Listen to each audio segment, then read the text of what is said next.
안녕하세요. 날마다 말씀과 함께 신명진 목사입니다. 오늘은 아가서 1장 1절부터 17절 말씀을 중심으로 함께 은혜 나누겠습니다. 아가서는 히브리어를 번역하면 노래 중에 노래라는 의미이고 이것은 최고의 노래라는 뜻을 가지고 있습니다. 함께 읽어서 느끼신 바와 같이 그 내용을 살펴보면 신앙적 내용을 찾아보기 힘들기 때문에 많은 신학자들과 교부들이 신앙적 의미를 찾으려고 부단히 노력했던 책입니다. 그도 그럴 것이 이 책은 특히 남녀 간의 육체적, 정서적 사랑을 매우 적나라하게 묘사하고 있기 때문입니다. 하지만 아가서에 등장하는 남녀의 사랑의 노래를 주의 깊게 읽다 보면 이 사랑의 묘사는 창세기의 아담과 하와의 모습이 떠오르게 하기도 합니다. 그리고 아가서의 아주 노골적으로 육체적이며 쾌락적으로 묘사된 이 사랑은 본래 이 사랑이 하나님께로부터 왔다는 것을 인정하게 합니다. 기독교는 본래 금욕주의가 아니라 쾌락주의에 더 가깝습니다. 예수님의 십자가의 죽음과 대속은 우리의 죄로 인해 왜곡되고 잃어버린 하나님과의 친밀한 관계 가운데 누리는 완전한 기쁨과 쾌락을 다시 회복시켜 주시기 위함입니다. 전통적으로 유대인들은 아가서에 기록된 남녀의 노래를 하나님과 하나님의 백성의 노래로 보았습니다. 그런 면에서 하나님과 성도의 궁극적인 사랑의 모습을 보여주는 아가서는 매우 중요한 책입니다.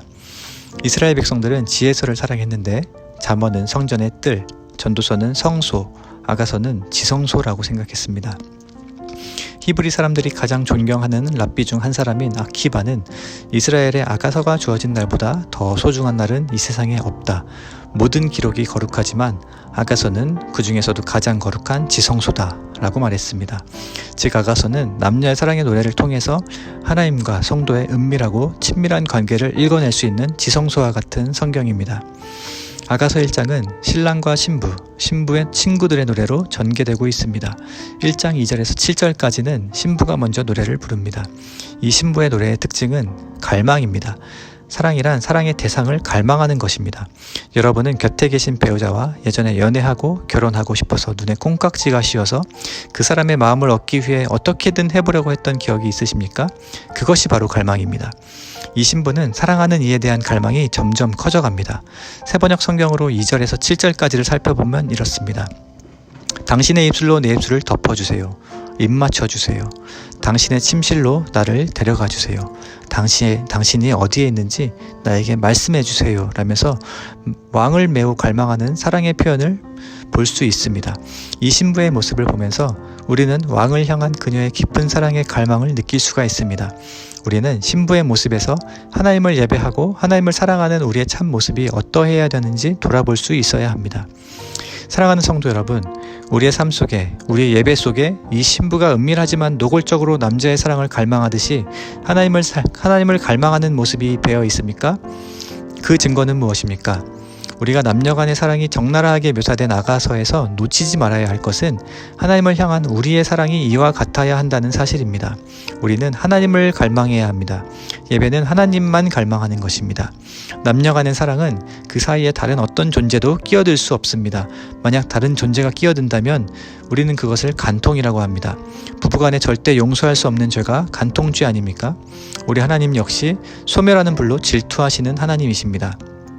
지금 하나님과 우리 사이에 혹시 무엇이 가로막고 있습니까? 하나님께서는 우리가 하나님 한 분만 사랑하고 하나님 한 분만 갈망하기를 원하십니다. 하나님과 나 사이의 은밀하고 친밀한 사랑은 배타적일 수밖에 없습니다. 누구도 끼어들 수 없습니다. 참 사랑에 양보란 있을 수 없습니다.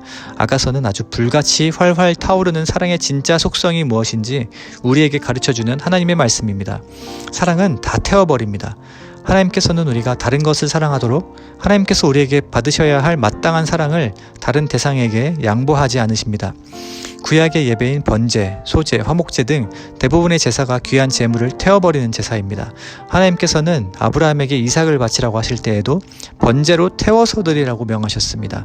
아무리 아브라함이 100세에 낳은 아들 이삭이라 할지라도 하나님과 아브라함 사이에 끼어들 수 없다는 것입니다. 우리는 이성 간에, 부부 간에, 심지어 하나님과의 관계 속에서도 너무나 계산적으로 사랑하기 때문에 불같이 타오르는 사랑의 속성을 모두 잊어버리게 되었습니다. 그래서 우리의 자녀들은 결혼을 못하고 어른들은 결혼 생활을 유지하지 못하고 결국 신앙생활도 파국에 이르게 되었습니다. 사랑하는 성도 여러분, 하나님께서는 우리가 온전한 마음으로 하나님을 갈망하고 사랑하기를 원하시는 줄 믿으시기를 바랍니다. 아가서를 가족들과 함께 읽으시면서 부부간의 불타는 사랑도 회복하시고 하나님을 향한 사랑도 활활 타오르게 되시기를 주님의 이름으로 축복합니다. 마지막으로 9절 이하의 신랑인 왕은 이렇게 노래합니다. 신랑이 신부를 향해 나의 사랑 그대는 바로의 병거를 끄는 날랜 말과 같소. 15절에는 아름다워라 나의 사랑 아름다워라 비둘기 같은 그 눈동자. 이렇게 여인을 칭송합니다. 여자는 무엇으로 인해 아름다워집니까? 반지와 목걸이, 명품백이 그녀를 아름답게 합니까? 그렇지 않습니다. 신부는 신랑의 사랑을 받으면 예뻐집니다. 피부가 햇빛에 그슬려서 검어져도 이뻐집니다. 여성분이 어느 날 갑자기 눈에 띄게 아름다워졌다면 그것은 10중 8구 사랑을 받고 있다는 증거입니다. 인간은 언제 가장 아름다워질까요? 하나님을 예배할 때, 하나님께 사랑을 받을 때입니다. 성도가 예배 가운데 하나님께 기도하는 모습이 가장 아름답습니다. 사람이 하나님을 대하고 있는 순간에 가장 최고의 존재가 됩니다. 그 순간이 바로 예배하는 시간입니다. 그렇기 때문에 예배보다 더 중요한 것은 없습니다. 인간은 가장 경이롭고 아름다우신 하나님을 예배하고 하나님을 사랑할 때 가장 아름답게 됩니다. 아가서 1장에서 신부가 신랑을 사랑함으로 가장 아름다워지고 신랑이 신부를 사랑함으로 가장 행복해지는 것을 볼 수 있습니다. 또한 본문은 신부가 신랑을, 신랑이 신부를 서로를 매우 육체적으로, 정신적으로, 쾌락적으로 갈망하듯이 하나님을 갈망하라고 말씀하십니다. 하나님께서는 이 새벽에 간구하지 않으면 견디지 못할 만큼 무너졌던 우리의 낭망한 마음을 기도 중에 하나님을 향한 갈망으로 바꿔주실 것입니다. 그렇게 하나님을 더 사모하게 하실 것입니다. 우리의 낙심을 하나님을 더 사모함으로 바꿔주실 것입니다. 그리고 하나님을 예배할 때 우리는 고난 중에도 아름다워질 것입니다. 함께 기도드리겠습니다. 아름답고 놀라우신 하나님, 이 새벽 미명에 낭망한 마음을 가지고 주님 전에 나왔지만 아가서 말씀을 통해 주님을 갈망하게 하시고 주님과 교제하게 하시니 내 영이 즐겁고 행복합니다. 주님을 갈망할 때 비로소 나의 나됨을 찾게 됩니다. 그리고 하나님을 예배할 때 죄로 인해 무너졌던 하나님의 형상이 내 안에 회복됩니다. 바라기는 아가서 말씀을 읽고 묵상하는 가운데 신랑과 신부가 서로를 갈망하며 사랑하는 것 같이 하나님께서 우리를 이처럼 사랑하사 독생자 아들을 내어주심 같이 우리도 하나님을 향한 처음 사랑이 불타오르게 하소서.